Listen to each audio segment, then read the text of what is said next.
আজকে সেই পশ্চিমার ইহুদি এবং খ্রিস্টানরা, নাস্তিক এবং ব্লগাররা, ইসলামের জাতীয় দুশমনরা, তারা দিন দিন বৎসরে বৎসরে সময়ের আবর্তন বিবর্তনে তারা যে আধুনিকতা, যেই মডেল, যেই কাপড় চোপড়, যেই চলার স্টাইল অনলাইনের মাধ্যমে পৃথিবীতে এর বাইরে আজকে ছড়িয়ে দিচ্ছে, আমার আপনার মেয়েরা, আমার আপনার মা এবং বোনেরা অনলাইন থেকে তাদের সেই সংস্কৃতি, তাদের সভ্যতা, তাদের নম্রতা, তাদের জাহিলিয়াত, তাদের নোংরামি, তাদের নষ্টতে, তাদের এই নোংরা কাজগুলো তারা অনলাইন থেকে গ্রহণ করে তারা তাদের পদাঙ্ক অনুসরণ করে চলছে।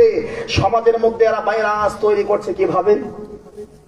পহেলা বৈশাখ চলে আসলো। পহেলা বৈশাখের সময় বাবা রিক্সা চালায়, মেয়ে বাবাকে বলছে, আব্বা অন্তত পক্ষে একটা পহেলা বৈশাখের জামা আমাকে কিনে দিতে হবে। বাবা রিক্সাওয়ালা ভাত কিনতে পারে না, চাউল কিনতে পারে না, খাবার কিনতে পারে না, কিন্তু মেয়ে বলেছে পহেলা বৈশাখের একটা জামা 350 টাকা, এটা আমাকে বাজার থেকে কিনে এনে দিতে হবে। তাই করেছে। পাখি জামা আমাকে কিনে এনে দিতে হবে, তাই করলো। পহেলা বৈশাখের জামা আমাকে কিনে এনে দিতে হবে, তাই করলো। আরে ইন্ডিয়া থেকে এখন জর্জেট কাপড় বের হয়েছে, যেই জর্জেট কাপড় পরলে সব কিছু দেখা যায়, অনুমান করা যায়, সেই জর্জেট কাপড় আমাকে কিনে দিতে হবে, তাই কিনে দিল। আশ্চর্য হতে হয়, কিন কর্তব্য বিমূঢ় হতে হয়। আজকে আমার মা বোনেরা, আমার আপনার মা বোনেরা ইজ্জত সম্মানকে এমন ভাবে বিক্রি করেছে। ঢাকা শহরের বিভিন্ন পার্ক গুলো বলেন, রমনা পার্ক, জিয়া উদ্যান পার্ক, আর বোটানিক্যাল পার্ক, আরো যত পার্ক আছে, রাস্তাঘাট, হাট বাজার, সিনেমা থিয়েটার, কলেজ, বিশ্ববিদ্যালয় চলার পথে অসংখ্য নারী এবং পুরুষদেরকে দেখা যায়। আরে রিক্সাকে এখন বাসর ঘর বানিয়েছে, রিক্সায় এখন বাসর ঘর। রিক্সাওয়ালা বেচারা রিক্সা চালাতে পারে না। মেয়ের ওজন 70 কেজি, ছেলের ওজন 90 কেজি। এই দুইটা খাটাস রিক্সার মধ্যে বসে, এই দুইটা হাতি রিক্সার মধ্যে বসে রিক্সার ফুটকে উঠিয়ে দিয়ে চারদিকে মানুষ, সব মানুষকে বোকা বানিয়ে এই নিকৃষ্ট নোংরা এই হাতি দুইটা রিক্সাকে বাসরঘর বানায় সেখানে হাতাহাতি করছে, নোংরামি নষ্টামি করছে। মানুষ কিছুই বলছে না, বলবে কেন? এই কাজে সবাই জর্জরিত। যেখানে রাসূল সাল্লাল্লাহু আলাইহি সাল্লাম বলছেন, বুইসতু মুআল্লিমা, আই এম ইউর টিচার, আমি তোমাদের শিক্ষক। রাসূল সাল্লাল্লাহু আলাইহি ওয়াসাল্লাম বলছেন, ইন্নামা আনা লাকুম বিমানজিলাতিল ওয়ালিদ, আই এম ইউর ফাদার, আমি তোমাদের পিতা, পিতৃ সমতুল্য। যেখানে নবী সাল্লাল্লাহু আলাইহি ওয়াসাল্লাম বলছেন, বুইসতু লিউতিম্মা মাকারিমাল আখলাক, আমি আসছি তোমাদেরকে উন্নত চরিত্র শিক্ষা দেওয়ার জন্য। এক হাদিসে বললেন আমি তোমাদের শিক্ষক, আরেক হাদিসে বললেন আমি তোমাদের বাবা, আরেক হাদিসে বললেন আমি আসছি তোমাদেরকে উন্নত চরিত্র শিক্ষা দেওয়ার জন্য। আমার প্রিয় ভাইরা, give me ideal teacher, I shall give you ideal nation. তুমি আমাকে একটা শিক্ষিত শিক্ষক দাও, আদর্শ শিক্ষক আমাকে দাও। একটা আদর্শ শিক্ষক একটা জাতিকে আদর্শবান বানাতে পারে। আমার প্রিয় ভাইরা, আদর্শ শিক্ষক কোথায় পাবেন? বাস্তব একটা ঘটনা আপনাকে বলি। শিক্ষক কয়েকদিন আগে একটা ইউনিভার্সিটির লেকচারে, সেমিনারে ছিলাম। সামনে অনেক ছেলে মেয়েরা বসে আছে, পিছনে আমি হুজুর মিসকিনের মতো বসে আছে। একটা ছেলেকে ডাকলো ইউনিভার্সিটিতে পড়াশোনা করে, আমার চেয়ে আরো 1.5 হাত লম্বা, আর কি বডি, বাপরে ভাব। ডাকছে, ডাকার পর বলছে, how pass to your free time, তুমি তোমার ফ্রি সময় কেমনে কাটাও? শিক্ষক ছাত্রকে প্রশ্ন করছে, how pass to your free time, তুমি তোমার ফ্রি সময় কেমনে কাটাও? ফ্রি সময় কি করো?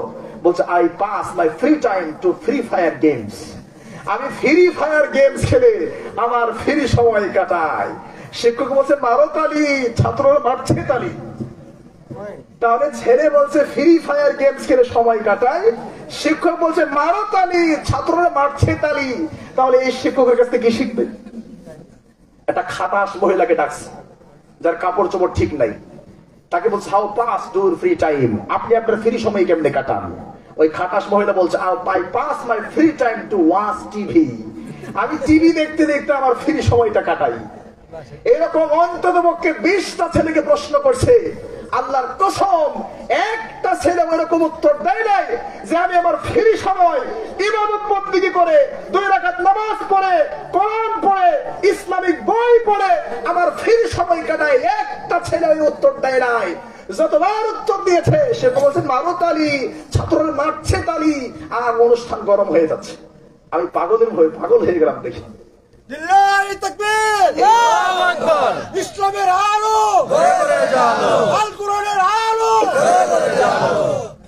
আমার প্রিয় ভাইরা, আশ্চর্য এখানে শেষ না। 20টা 25টা ছেলেকে প্রশ্ন করে উত্তর দিল। আমি আপনাকে বলি, অনলাইনে একটা প্রোগ্রাম হয়, ডক্টর ইব্রাহিম, আমাদের সৈয়াগের একটা ছেলে ডক্টর ইব্রাহিম লাইভ প্রোগ্রাম করছে গুলশানের মতো জায়গায়। আধুনিক স্মার্ট একটা ছেলে, একটা ইউনিভার্সিটিতে পড়াশোনা করে, বয়স 22 থেকে 24 হবে। তাকে বলছে, আপনি কি বলতে পারেন কালিমা লা ইলাহা ইল্লাল্লাহর অর্থ কি? সে বলছে, আই এম নট 100% শিওর, তবে আল্লাহর রহমত সবার উপরে আছে। বুঝলেন? ইউনিভার্সিটিতে পড়াশোনা করে, গুলশানের মতো আধুনিক আভিজাত্য এলাকায় থাকে, বাবা মা উচ্চ শিক্ষিত স্মার্ট ছেলে, বয়স 24 থেকে 25 হবে। তারে বলা হচ্ছে, তুমি তো মুসলমানের সন্তান, আচ্ছা বলো লা ইলাহা ইল্লাল্লাহর অর্থ বলতে পারো? সে বলছে, আই এম নট 100% শিওর। লা ইলাহা ইল্লাল্লাহর অর্থ আমি 100% শিওর না, তবে আমার কাছে মনে হয় আল্লাহর রহমত সবার উপর হয়। আসলে এটার অর্থ কি? লা ইলাহা ইল্লাল্লাহ মানে আল্লাহ ছাড়া সত্যিকারের কোনো মাবুদ নাই। তাহলে এবার দুইটা ঘটনা মিলান। বাম দিকের ঘটনা, ইউনিভার্সিটিতে পড়াশোনা করে আভিজাত্য এলাকার ছেলে, আধুনিক স্মার্ট ছেলে, 24-25 বছর বয়স, নামাজের দ্বারা না, পত্রিক সত্রে মুসলমান। তাকে জিজ্ঞেস করলো কালিমা লা ইলাহা ইল্লাল্লাহর অর্থ কি? সে লা ইলাহা ইল্লাল্লাহর অর্থটুকু বলতে পারলো না। ডান দিকে প্রায় 20 থেকে 25টা ছেলে এবং মেয়েকে জিজ্ঞেস করলো, how pass your free time, free সময় কেমনে কাটাও? কেউ বলছে গেমস খেলে, কেউ বলছে টিভি দেখে, কেউ বলছে ফেসবুক চালায়।